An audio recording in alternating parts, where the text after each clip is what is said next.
I welcome you on the behalf of Rasa International School. I hope you all are doing good and safe at home. Today in this video, we are going to continue a chapter number 3 of class 5th, which is the skeletal and muscular system. In this video, we are going to cover following topics: muscles and types of muscles, which is from your book page number 39 to page number 40. Let's start with book page number 39. Muscles. A muscle is a special type of tissue that can expand and contract like an elastic band. एक muscle क्या होती है? ये एक special type of tissue होता है, ठीक है, जो क्या करता है, जो एक्सपेंड होता है और कॉन्ट्रैक्ट होता है, मतलब फैलता है और सिकुड़ता है, लाइक इलास्टिक। जैसे इलास्टिक होती है ना, इलास्टिक को हम खींच सकते हैं और उसके बाद उसको हम जैसे छोड़ते हैं वो क्या हो जाती है, वो कॉन्ट्रैक्ट हो जाती है।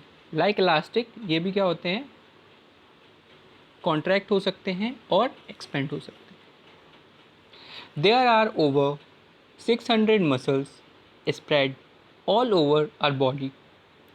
लगभग कितनी मसल्स हैं? 600 मसल्स हैं हमारी बॉडी में, पूरी बॉडी में 600 मसल्स।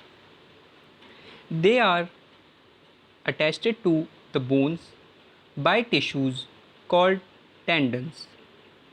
ये हमारी बोन से किससे जुड़े होते हैं? ये बोन से हमारी एक टिश्यू के थ्रू जुड़े होते हैं, जिसे हम क्या कहते हैं, जिसे हम कहते हैं टेंडन्स, ठीक है। जैसे बोन से बोन्स किससे जुड़ी रहती हैं? लिगामेंट से जुड़ी रहती हैं। वैसे ही बोन से मसल्स किससे जुड़ती हैं? वो टेंडन्स से जुड़ती हैं।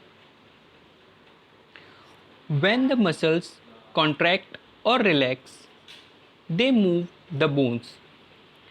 जब मसल कॉन्ट्रैक्ट होती हैं और रिलैक्स होती है, ठीक है, मतलब जब सिकुड़ती हैं और दोबारा से अपनी फिर पोजीशन में आती है, रिलैक्स होती हैं, तो क्या होता है, ये हेल्प करती हैं बोन को मूव करवाने में। When a muscle contracts the bone are pulled close to each other. जब एक बोन कॉन्ट्रैक्ट होती है, मतलब वो सिकुड़ती है, तो क्या होता है, बोन पास आ जाती है एक दूसरे की। For example, when we bend our knee, the leg muscles contract and thus become shorter. Example के लिए हम क्या कर सकते हैं, जब हम अपना नी को बैंड करते हैं तो हमारी लेग मसल्स क्या होती है, वो कॉन्ट्रैक्ट होती है और हमारा जो लेग होता है वो क्या होता है, शॉर्टर हो जाता है। When we extend our leg, the muscles relax and become longer. और जब हम अपने लेग को एक्सटेंड करते हैं तो क्या होता है, हमारी मसल्स रिलैक्स हो जाती हैं और दोबारा से क्या, they become longer. Muscles help us to move, maintain our posture and do work like a hands. Muscles किस किस में हेल्प करती हैं? हमारी मसल्स हेल्प करती हैं मूव करने में, हमें एक जगह से दूसरी जगह, खुद को मेंटेन करने में, मतलब कोई पोस्चर में अगर हम बैठे हैं, लेटे हैं, तो उसमें क्या होता है, इसमें भी हमारी मसल्स हेल्प करती हैं। और हम मेरे को वर्क करने में भी हेल्प करती हैं, लाइक अपने हैंड से हम वर्क करते हैं ना, उसको करने में भी मसल्स हेल्पफुल रहती हैं।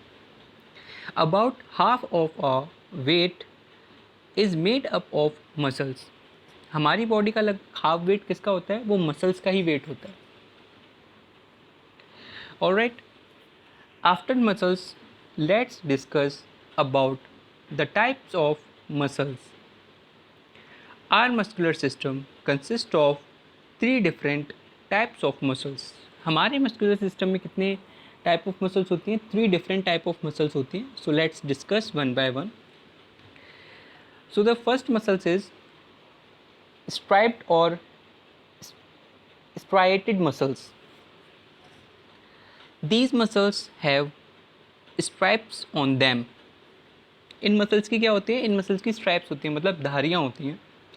Just like the stripes on the body of zebra. जैसे कि जेब्रा की स्ट्राइप्स होती है ना, जेब्रा की बॉडी पर स्ट्राइप्स, वैसे ही इन पर भी क्या होती है, ये भी स्ट्राइप्स होती हैं। Therefore they are called striped और स्ट्राइएटेड मसल्स। इसी वजह से इन्हें क्या कहते हैं? इसी वजह से इन्हें स्ट्राइप्ड और स्ट्राइएटेड मसल्स कहते हैं। These muscles are under our control. ये मसल्स क्या होते हैं? ये हमारे कंट्रोल में होती हैं, मतलब जब हम चाहते हैं तब ये मूव करती हैं और जब हम चाहते हैं तब ये मूव नहीं करती। We can move them according to our will. हम इनको अपनी मर्ज़ी से मूव करवा सकते हैं। They are also known as voluntary muscles. इन्हें हम क्या कहते हैं? इन्हें हम वॉलेंट्री मसल्स भी कहते हैं। एग्जाम्पल देख लेते हैं वॉलेंट्री मसल्स का। They are present in our arms, legs, hands and feet.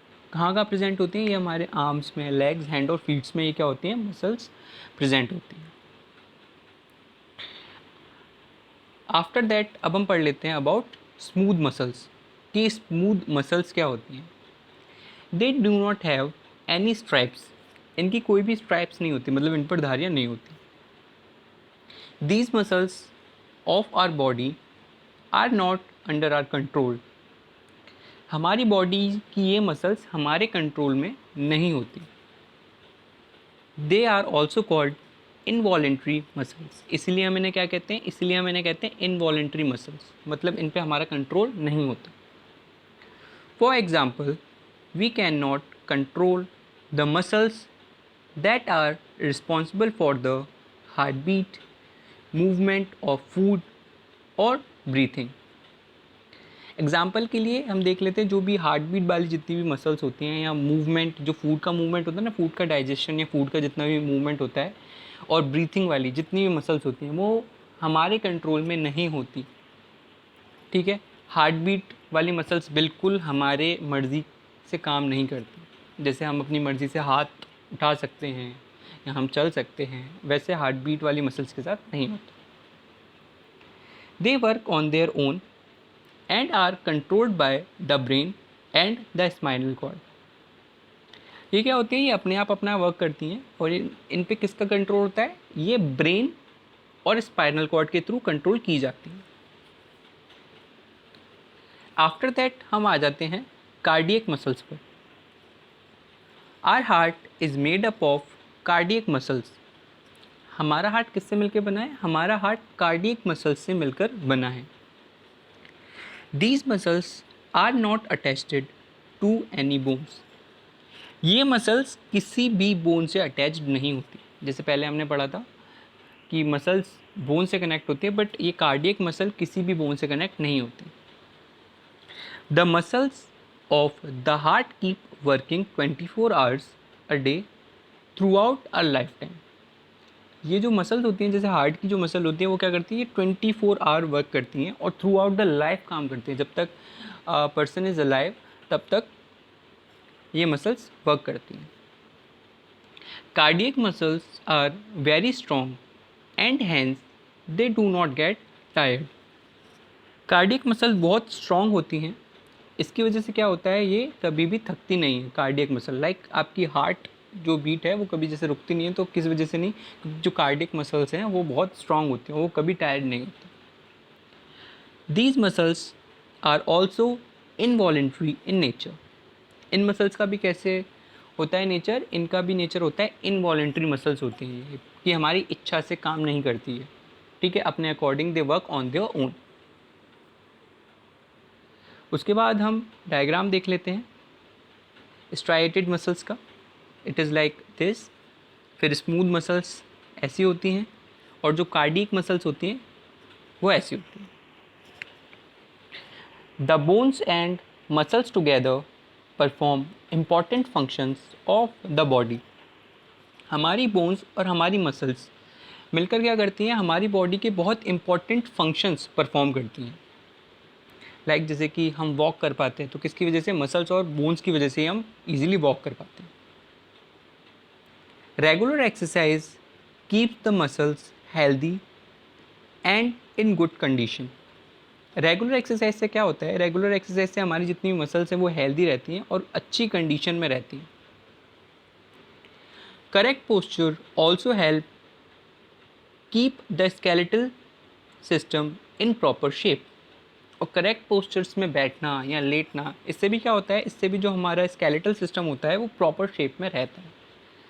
सो हमें करेक्ट पोस्चर में बैठना चाहिए या लेटना चाहिए, या फिर रेगुलर एक्सरसाइज हमें करनी चाहिए, जिससे हमारी मसल्स और हमारा स्केलेटल सिस्टम ठीक रह सके। आफ्टर दैट हम डिस्कस कर लेते हैं एक रन थ्रू, जो भी अभी हमने पढ़ा जॉइंट्स के बारे में, और पढ़ लेंगे हम, क्योंकि जॉइंट्स के बारे में हमने पिछली वीडियो में कवर किया था, तो एक बार पढ़ लेते हैं।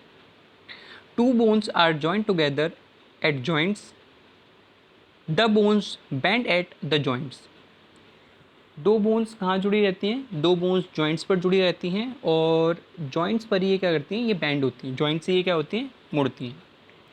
जैसे कि हम आपको पता है हमने क्या पढ़ा था, जॉइंट्स दो टाइप के होते हैं, movable, immovable. Movable joints are those joint that can move, और इमूवेबल जॉइंट्स जो कि मूव नहीं कर सकते। जो स्कल वाले जितने भी जॉइंट्स थे ना हमारे, स्कल वाले जॉइंट्स, वो इमूवेबल जॉइंट हैं, ठीक है, केवल लोअर जॉ को छोड़ कर। मूवेबल जॉइंट भी कितने टाइप के होते हैं? They are of 4 types, which is ball and socket joint, pivot joint, hinge joint and gliding joint. All right, so thank you so much for today. I hope you all are doing great at your home. So admissions are open, kindly contact for the further information. Thank you so much.